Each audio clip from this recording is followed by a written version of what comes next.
Shubhi, you want to add anything to this? Being on the other side of table?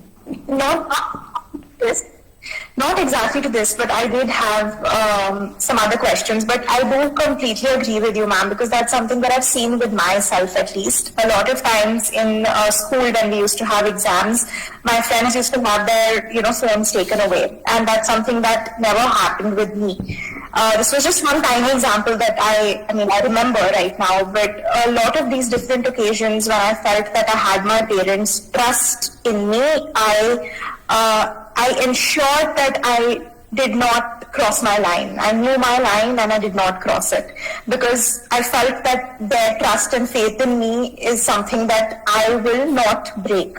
Versus a situation like how you mentioned, we tend to get defensive and we play out the other way. So I think this is something I've personally experienced myself as well.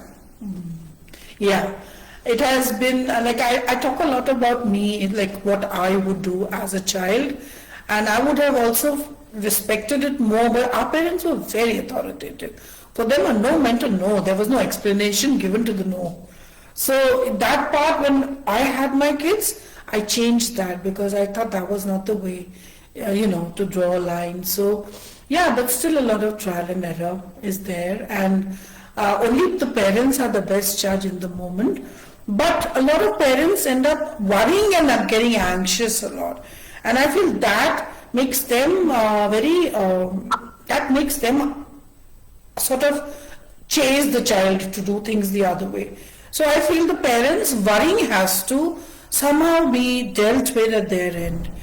Too much worrying is not going to change certain things.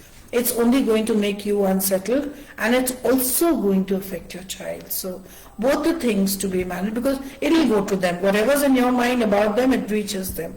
That is